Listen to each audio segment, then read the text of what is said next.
I've never seen a diamond in the flesh. I cut my teeth on wedding rings. Dude, that's pretty cool. Man, that is On this that sad is a clown. sad clown. Proud of my address. Dude, that's pretty good. This is The Gloom, bringing you weekly interviews with F3 Omaha Pack, exploring their F3 experiences and finding those sticky elements that create the glue in the gloom. And we're really excited for this man that we have a chance to sit down and talk to. Many of you know him just as you've been impacted by him out in the gloom, but I particularly just relate to this guy's story. And I'm particularly impressed with just his passion for leading others and really helping others to accelerate and, kind of get right, lead right, live right, and lead right. So our man Frosty is on the gloom today. Frosty, you're looking good, man. Excited to have you. And really where we like to start is just at the beginning. So who brought you out? Who EH'd you? What was that first workout like? And then of course, where'd the name Frosty come from? Yeah. Thanks for having me, guys. I really appreciate you asking and taking the time to talk to me. I'm excited to be here. So my discovery story really started in Chicago over, I had a Christmas vacation. My wife and I always go out of town for the holidays, and I get up earlier than her. So I was walking around the park with the bean and drink a coffee, and there was a bunch of guys by a bridge running back and forth across this bridge and doing burpees on one side and whatever on the other. And I was like, that's weird. And I just walked right up to him and I said, are you guys the Army? Or because they had a flag and all that. And they said, no, we're a men's workout group. And so for the rest of the weekend, I kind of made fun of them, whenever I would say, hey, what's this? They're wearing black shirts and they're hopping around the park.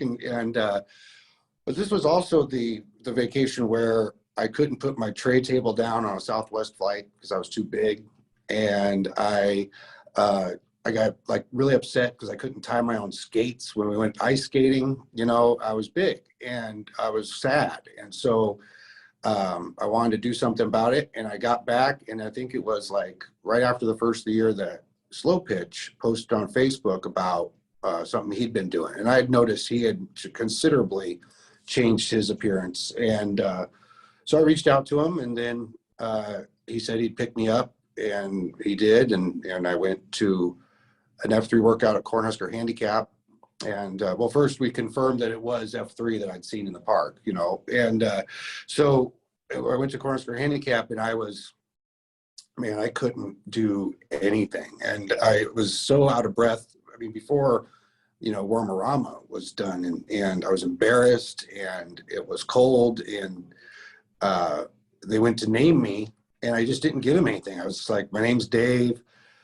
I quit drinking a few years ago, and I just kind of thought this was the next step in my life, is getting into shape. And so they named me Frosty because they went from and all you see is these eyes, and some of them, like I remember specifically Huffy's eyes were just clear and bright, and I thought that was weird for the time of the morning. And so anyways, they start talking about stuff, and I guess they had a few names they were thinking of, but somebody said Frosty because Dave owns Wendy's, and Wendy's makes Frosties. And I said, and I was kind of wearing a light colored hoodie, and I was going, is this because of my shape? And Brazilian said, no, we're not dicks, and so anyway, so I really didn't care for it. I went home and I asked if my wife, my girlfriend at the time, thought they were making fun of me. And I love it now. It's on my license plate. It's a great name. That's awesome. Were you, that first workout, you didn't obviously love the name, but were you kind of all in at that point, or did you more gradually kind of come into? Man, I couldn't do anything. I mean, it was a grinder with coupons, and Slow Pitch kept coming back, and he would be like, now you run. I was like, nope, you go right ahead. And he's like, well, are you going to do something with the coupon? I was like, not really. I'm just going to kind of walk around here. And then as we got to the end of the workout, we did a line where you pass the coupon down, and then you have to run to the other side of the line. And then it got to be like, oh no, if I don't get down there, it's good, the brick's gonna fall, you know. So I was able to do that, and that made me feel kind of proud, I guess. And then we got to the COT, and I thought, okay, now I'm really inspired, and I wish we could go back at this part of the workout, because I think I could have done a little bit more. And so can I go right into my second post then? That's where. Yeah, absolutely. So then I go to the woodshed, and it's worse, you know, and we go up to the parking garage and everything. And going back to a little bit of my sad clownness, you know, I was working in an office, and I worked part-time at a golf course, and I never thought I'd really see him again, but that's where I met Pony Express. And, you know, he was in there, and I just always had, you know, I must have something against, you know, young, handsome, successful men or something, but I always thought no matter what he said, he was trying to get at me, you know. And I just kind of, you know, barked at him one day, and all he was trying to do was kind of help me, and because he was moving, and he said, hey, the house I'm renting's up for sale.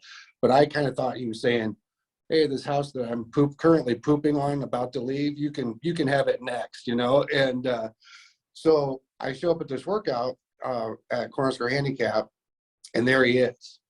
And I'm like, oh man, you know, because I'm not the clubhouse manager now. I'm just this guy that can't do the Plagues workout, because that was your workout with 21s, I think, in the parking garage, Plague. And I remember somebody saying, this guy's looking at his watch or whatever. And I just kind of wandered off and went and sat outside, and Slow Pitch came around. He said, you just got to keep going. I said, I can't. I couldn't breathe. And I said, but I think it's medical, you know, and and I was serious. And so I still hear about that a little bit. And my point of it is, of all of in my F3 early days, which my learning curve was a lot bigger than most people I see, is I just couldn't breathe, and I just couldn't run anymore. And I remember telling Slow Pitch, I can't wait till I can just do 50% of this. And he said, you're going to be doing all of it, and you'll probably be pre-running too. And I was like, never in a million years. And then I started pre-running by myself a little bit before heavy, and the guys joined me, Nugent and Touche and Greasefire and Othello and Wentworth and Beta, and that's how the Clydesdales kind of came about, you know. And when the first time anybody could do 2 miles without stopping, it's such a big deal. And I really think that's when I could start completing the workouts too, is when I could do 2 miles. So that's kind of what I tell people, is like, just keep going until you can feel like you can run 2 miles, then you can do anybody's workout. That's awesome. And I actually really appreciate you sharing that story. We've talked about it before outside of this podcast. And what's funny is, you know, I always thought you were so pleasant. So I didn't ever remember it being any slight or anything like that. I always thought you were so pleasant, but it's so interesting, like how you handle those interactions and how you perceive them to be. You know, obviously you kind of progress through the workout, and you're at the place where you're at now, to where you can post and you feel confident and you feel good. You know, you alluded to it in your opening, kind of like the path that you were on and the sad clown piece of your life you're in. Maybe if you wouldn't mind sharing a little bit more about where you were at currently in your life journey when you kind of found F3.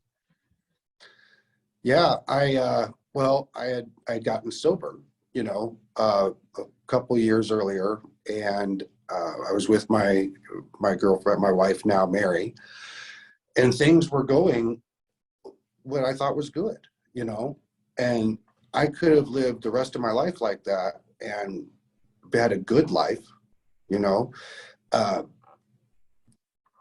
coming to F3, and they started talking about acceleration and what's the goal. The goal is to be a leader, you know, and to work on leadership and to lead together and by yourself. And acceleration kept coming up, and so I really liked that. I really liked that idea, and the roof of opportunities really blew off, and I was able to see that more was available.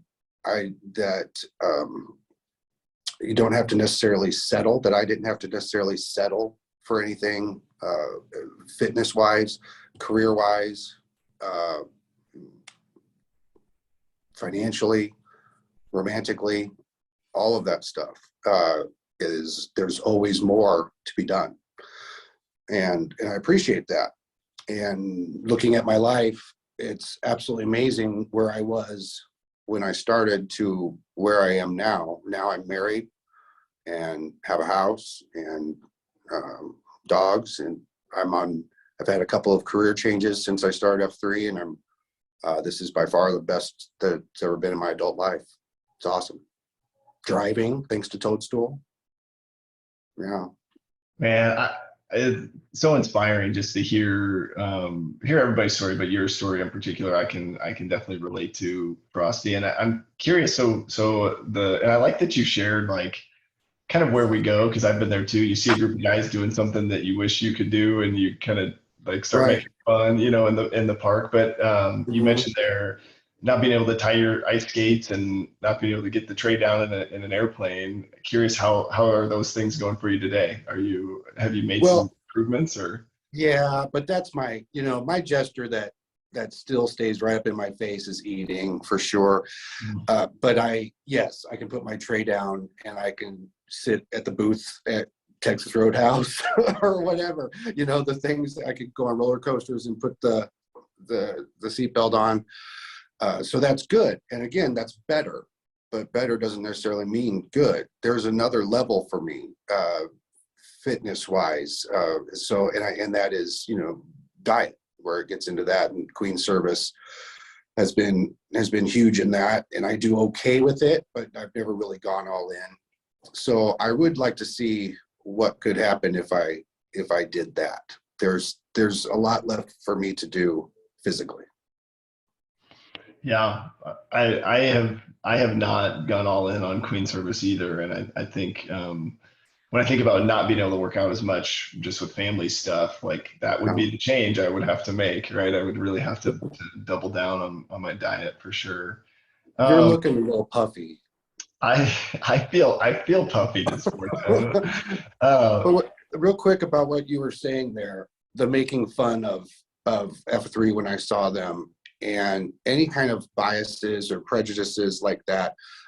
F3 has really opened my eyes to that part of me that I don't like.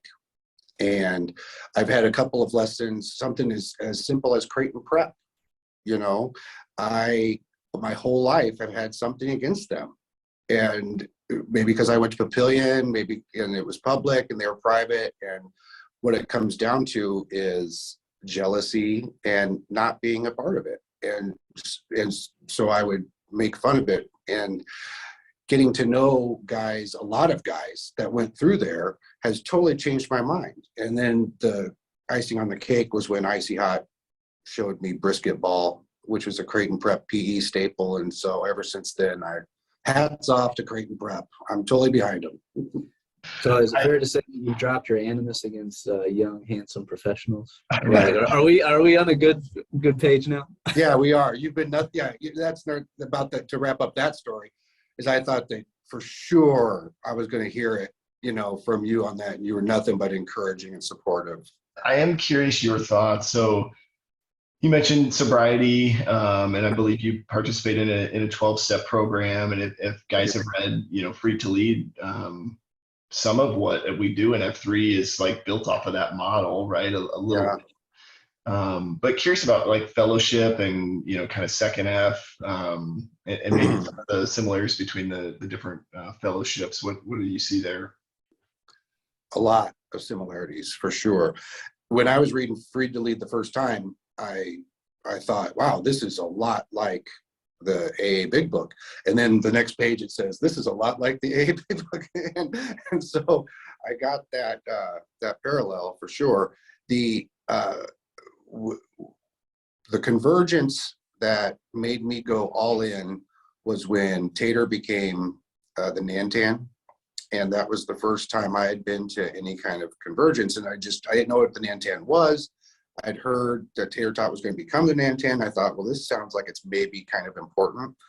So I went, and it was great. It was just there was such a feeling in the air when we got to the coffee and donuts afterwards. And Kenny G was there, who also is in a 12-step group with me. And he said, man, this is just like the fellowship. And it is. It's the second F is so important. It's why I go most mornings. Absolutely. For me, I think I was in a 12-step program, and then pandemic hit, and I haven't been back. And thankfully, I've got some good friends at F3 that are reminding me of the need to stay connected there. So I hear there's I don't know the names, right, because of anonymity, and Right. but I hear there's a Thursday night group Mhm. that if you're an F3 guy and you're looking for a 12-step fellowship, we should get you connected to, and that's what I'm working on, kind of clearing family stuff to go to that.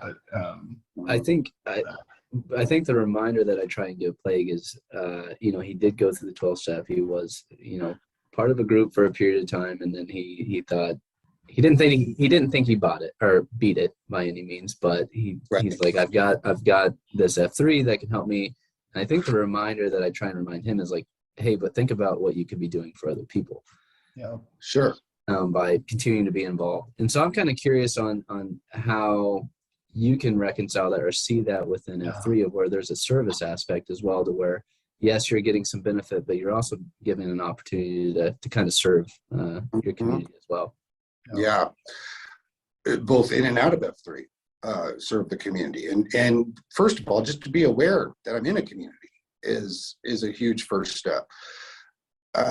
Slow Pitch said one time that sometimes you don't post for you, you're posting for the person next to you. And that's true. It's one day when Folsom, early on, Folsom, I don't know who he was talking to, but he said, I think you should do some homework, and I thought he was talking to me because I couldn't keep up. Like I should go get in better shape before I come back. And, or maybe he was talking to me and he said something in a nicer way. It wasn't mean. And I thought, oh, okay. So I should be pushed a little bit. And I'll always think of that. Maybe I need to do some homework before I come back. One of the times that I queued, and I just had like the first 6 or 7 times I queued, I used to have a real counting issue. I don't know what the deal is with the push group, 1, 2, 3 kick or what. And I messed up the counting a little bit. It wasn't even hardly noticeable. And I just was so apologetic for the next 15 minutes of the workout. And Cyclone grabbed me and said, hey, just take charge. And just the way he said, take charge, it helped me take charge. And I remember that now when I queue. So the question about, you got to give it away to keep it. EHN guys, pre-running with guys that are just starting to pre-run. That's something I'll always do because that's where I started to accelerate in F3. Yeah, and that's, we should all be picking up the stick, but I think you've taken it a step further and kind of created some movements, right, around like the Clydesdales and getting encouraging other guys that are in a similar spot. And to me, I think that's just demonstration of your leadership, which I love. I do want to get specifically to leadership, but before we get there, I want to get your thoughts on faith and kind of that third F piece, and just what's been your experience, or what have you learned? What have you seen there? It's not a coincidence that you post in the morning and you go and you're in a better mood when you get to work that day. Same thing with an AA meeting. Why is going to an AA meeting make my day better? Well, we say a prayer in the beginning, we say a prayer in the end. And there's some magic to putting your arms around each other and getting into a circle and focusing on a higher power together. And that power of prayer is amazing. The stories that I've seen in F3, both of acceleration and success, to overcoming tragedies and crisis is great. And in all of that, there's an acknowledgement that I'm not in control of this thing, that there's a higher power that's in control of this thing. So if I can keep that in the forefront of my mind, because I don't know if you're like me, but when things go good, I like to take credit, and when things go bad, I like to give blame. And if I kind of stay grounded in a faith-based program in life, I can sometimes not be so wrapped up in myself that I can see the big picture. Not often, but that's why I need meetings. That's why I need my F3 brothers and God. I'm right there with you on the sometimes the rare occasion I'm like not being so selfish. It's hard. Right. And it doesn't matter why. It doesn't matter why I do a selfless act. It just matters that I do. Last night, my wife, Mary, tea time, do re mi. There's a lot of names. She's having a convergence this weekend for FIA, and she was making swag bags for everybody. And I was content looking at my phone, kind of watching TV, not really blah, blah, blah. And I thought, you're supposed to live third. You're supposed to put her first. Get off your ass. Go stand by her. Ask her what she's doing. And then when she talks, shut up and listen, because that might not come so natural to me. And so I did that. And then this morning, and I'm talking about 5 minutes. And this morning, before she went to work, she said, man, I really liked that we could spend some time together last night.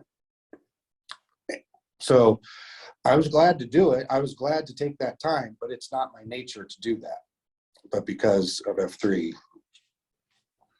Well, no, I think that's good. And I'm glad you shared that, because I think this is really helpful for our listeners and just for people in general, and for myself to hear that, I need real life examples of, hey, I'm a guy that has recognized that it does not come naturally for me to, get outside of the things that I like to do and acknowledge someone else and actually live third.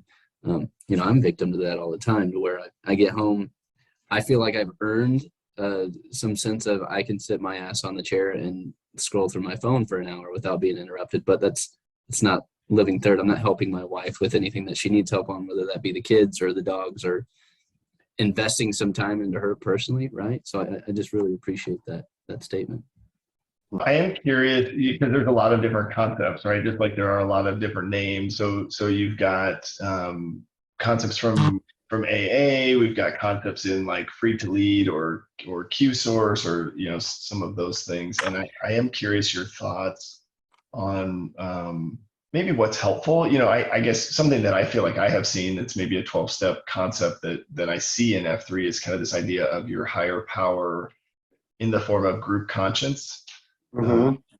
I feel like I see that a lot, right? Where a guy says, well, I don't go to church. I maybe haven't identified a specific God, but my church is F3, or, you kind of hear that, which to me is like, well, that's a group conscience, and that can be a higher power. I think that's, but Mm-hmm. what have you seen from your experience? Anything there?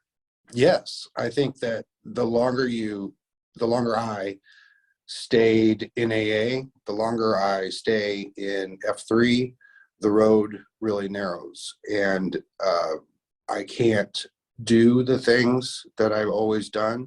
A lot of things that I think is pretty funny or whatever. I'll give you a real life example of that. Is I always whenever I'm at like a concert or whatever, taken a picture of like girls and sent it to my brother and with like just a word, just one word or something in there. And I was telling that story about the Memorial Park concert, and Sister Act was there, and he said, my daughter was there, and I was like, oh, okay. So my behavior for the last 30 years is really, if it were in front of the wrong people, offensive. Well, the only way to make sure I'm not doing it in front of the wrong people is stop doing it. And so I can learn at 50 years old to change a little bit. And that's pretty spiritual. There's both of the things that I do, AA and F3, are driven by having more than one person with you and God. And so, because God doesn't come down and talk to me, but he does talk to me through you guys. And I'm really grateful for that, because if I am left alone, I will start believing my lies and I'll start believing how correct I am all the time. And I'm not. I'm usually not right. So I need to bounce things off of other people. Pre-runs are great for that. I love that, and I completely agree, and I think Blake would agree too. It's so easy. It's so easy to get wrapped up in, like, I know what I know, and I know I'm right, and the way that I'm acting and the way I'm behaving is perfect. And I think the one thing that you're touching on with both AA and both F3 is that they give you these opportunities because they just provide so many different perspectives. And what's interesting is, regardless of how different the perspective is, there's a shared community of experience.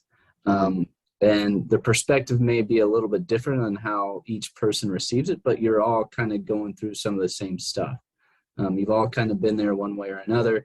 In terms of F3, I mean, we're all similar in some manner, right? We're all getting up at 5:30. We're all putting fitness as part of a focus in our lives. And I think similarly, we're all kind of there to be part of something that's bigger than ourselves.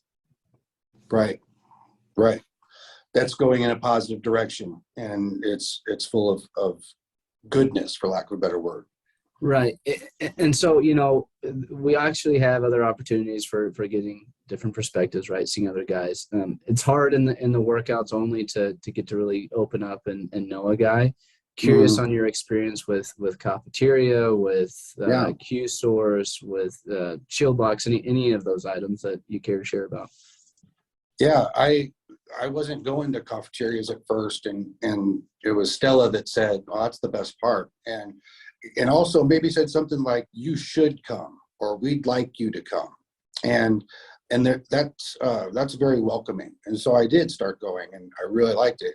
And now I kind of rearrange my schedule around it, my work schedule around it, so I can go a couple days a week.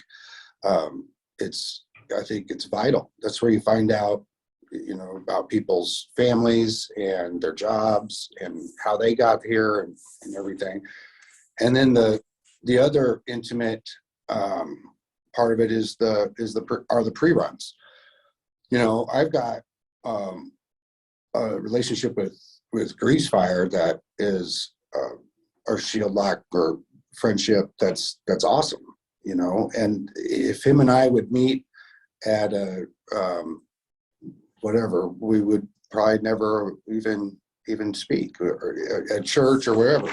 But because we started running together, because we were both trying to get better and are trying to get better and are getting better, it's just it's perfect.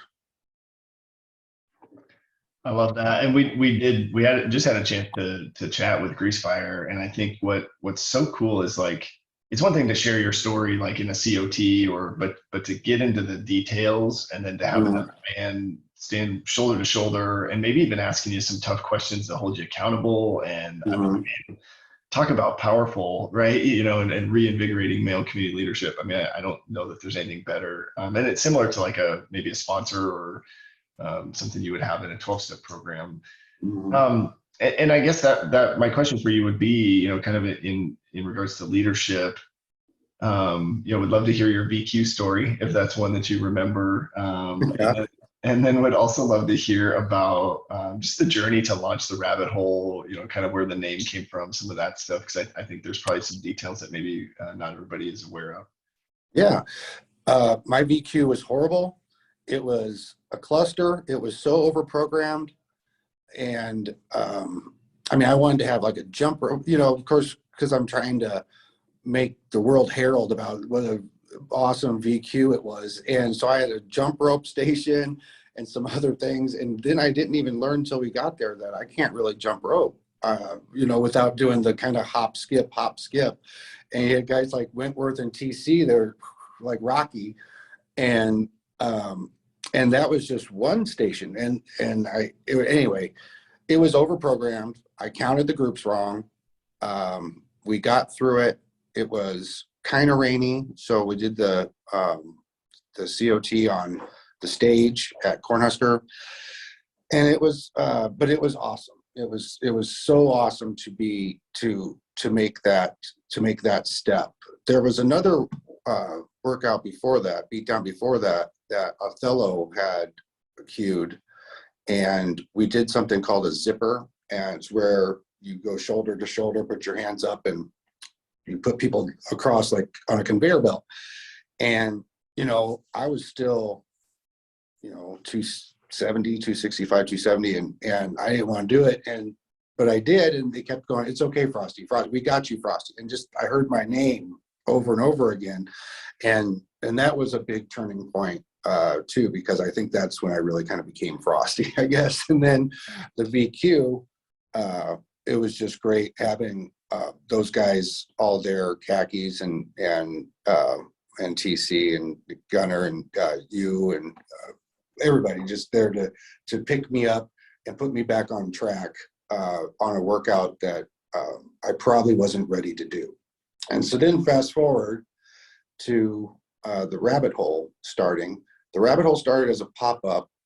Sparty had done so much good work with reaching out to North Star and the community over in North Omaha that I wanted to try to set an AO up to make it available if we were able to get community involvement from like the Benson or even Florence areas.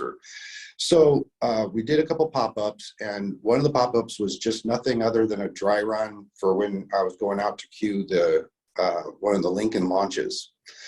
And me and Patton and Nugent went down to Lincoln to help launch Trident with Uncle Rico. So anyway, so we did the workout there, and then I thought, well, this is such a great park. I really want to have a site here. And I talked about it, called you about it, talked to Tara Todd about it. The name came from Benson. I wanted it to have something to do with Benson bunnies. And in our book, when it talks about take the red pill versus the blue pill, that's also from the Matrix, where he says if you take the red pill, then we see how far the rabbit hole goes. And so it tied in with F3, it tied in with our book, it tied in with the Benson area. So we had 2 or 3 pop-ups and then a launch. And before the launch, U-Haul did one of the pop-ups, and he brought Ultimate Frisbee. And I thought, okay, the whole thing with the rabbit hole is we're going to have a different site come and sponsor it every other week. And then they'll bring a little bit of their culture, a little bit of Paradise. So we'll, where else can we run? We'll do a little bit of the strongest AO heavy metal. So, and then see where this site is after a year of having everybody rub off on us a little bit. And when U-Haul did that Ultimate Frisbee, it was so much fun. It was a great calorie burn, and people were talking about it and how much fun they had. I thought, okay, well, let's try to incorporate a game into it. And as the year went on, the first year went on, then the game kind of became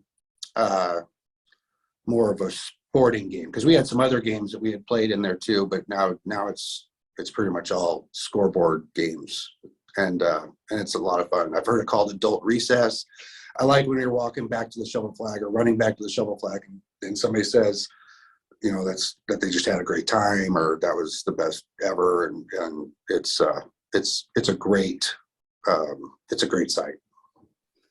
That's awesome. And, it's unique too, right? I mean, it was the first one that kind of dove into, hey, there's a need for a Sunday site, and let's see how this goes. I'm curious on how that conversation got brought up, and what made you decide, hey, I think we need a Sunday one, and kind of the conversation there with Plague, I'm sure, had something to do with it. Well, I think more than anything, I knew there were some single guys in the area, and that would be good. I, at the time, lived in the area, and, we don't have kids, so that doesn't, affect me that bad. And I've always said that if there's a need for you, there's probably a need for somebody else. And that was a conversation that really started with U-Haul when he was starting Ironwood, because it's kind of a pull-up training ground. And I said, man, if you have that need, I guarantee you other people do. And I know I do. And so there's the rabbit hole fulfills a need to fill a Sunday morning for some guys that maybe need something to do. Also, I didn't want to take away from any other sites at that time. And so I didn't want to, you couldn't ask anybody to really drive out there on a weekday, just because it is a little on the far side. And the canyon had just opened, and so the Saturday wouldn't have been smart. And plus I'm in the car business and I work Saturdays. It's all about me. Yeah, I'm the same way. It's all about me, right? So I think initially the idea of a Sunday site was kind of a surprise, right? I think we had kind of stuck to Monday through Saturday.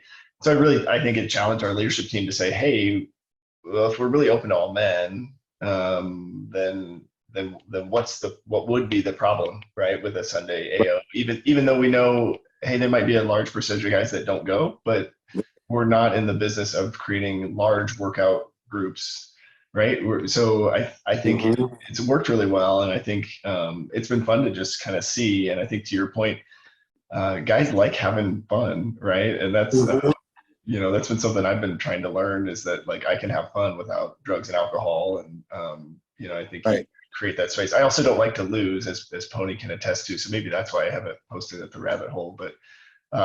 Anyway, I would just commend you for identifying the opportunity and the need. And I think, the site has done really well from what I can tell. But as you've been leading that site and then identifying a future leader, what do you think, like just from a leadership development standpoint? Did that site give you more confidence? Did it help you to be able to maybe mentor other guys? Or what did you kind of gain or learn from being the site Q there? Well, it went all the way back to my first F. First of all, I would go to shovel passes, VQs that I maybe wouldn't have gone to normally to show support from the site, because you're representing the site. And then also, if I felt like dogging it or taking it easy during a beatdown, I would tell myself, well, you're a site Q, so you pick it up and set a good example, and if nothing else, keep motoring. So it really helped me on first F, and then it helped me on second F, because I got to know the guys that were coming out to Q, because because it was sites like the farm that I've never been to, and so that it was good to meet those guys, and they showed up, and that was one of the Sarpy weeks was a pretty intense kickball game that ended in a tie. And most days, what's nice about the rabbit hole is most days you're going back to the flag, and you're more talking about maybe who the MVP should be than what the score was. And a lot of times you don't know, and that's crazy for a bunch of guys to go and play mush ball or flag football or whatever, and not really know who won is nuts. And that's just the kind of the spirit of F3.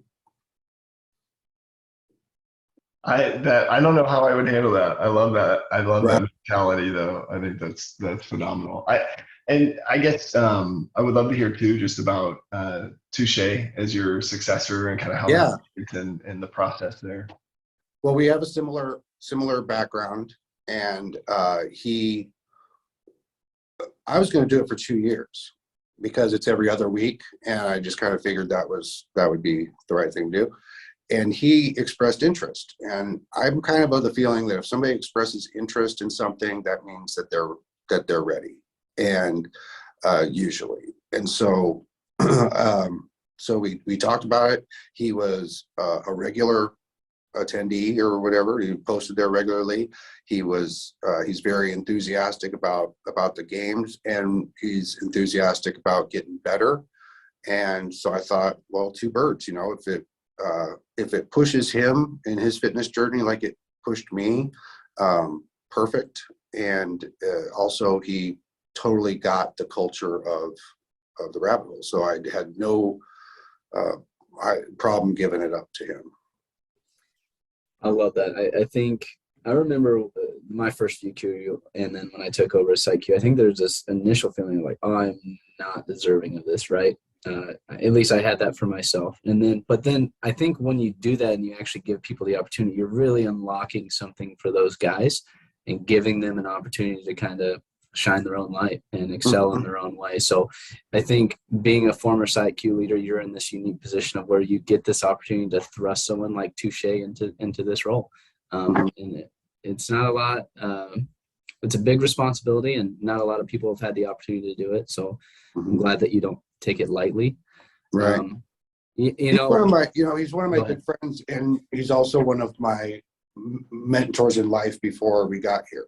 And so it's neat to have just a peer relationship like we do. Yeah, no, that's great. Well, curious, we've kind of talked about leadership. We've talked about second F, third F. One common theme that we've had over the past, it feels like 2 years is exponential growth with the group. Kind of want to get your thoughts on things that we're doing well and maybe some areas we can improve, or some advice that you got for us as a group as a whole. I love that we're open to all men. I love that when somebody shows up and is clearly struggling, I still haven't seen anybody who struggled like I did, or at least gave up like I did. And to be supported in a way that I wasn't completely embarrassed and mortified, and and came back and kept coming back, because I would get text messages and calls, and when I went back, people were happy to see me and helpful during the workouts, and just real encouraging. So I try to do that too, and I know everybody else does. And I love when I see somebody new come in and get helped the same way. So that's what I think we do well. What I'd like to see more of, I'm kind of, I don't know that advice is where you want to put Frosty, but I like converging. I would like more mass group beatdowns. There is something really special about those group beatdowns. There is just a different aura to them, right? Everyone seems to kind of be on cloud nine, and it's a little bit more jovial. And right. Yeah, it's very serious, but you're also getting to get a group of guys together that are on the same mission and maybe haven't seen each other in a long time, right. Especially with how many sites we have. So there's something to be said there. Yeah. Kind of in the same vein, and the things that you think that we do well, speaking about encouragement, is there anything that we can do to be, encouraging you if we see you out in the gloom, or any thoughts and prayers for you? No, my life has catapulted so much in a positive way since I met you guys that I'm just so grateful. And I'm humbled that I'm part of this group, and I'm so proud of it, that I just think that it's perfect the way it is. And I'm perfect. And I think that if this is all I got from it, great. But there's nothing else that I need right now. That's awesome. And just your story and just your passion for other guys, and trying to, I think you said several times, like, I'm just trying to serve other guys the same way that I feel like I got help, and so I love that. I am curious, just as you're thinking through, anything else you would want to share or just want guys to know, or, anything else in that category? I just feel like you have a ton of wisdom. I don't want to miss anything.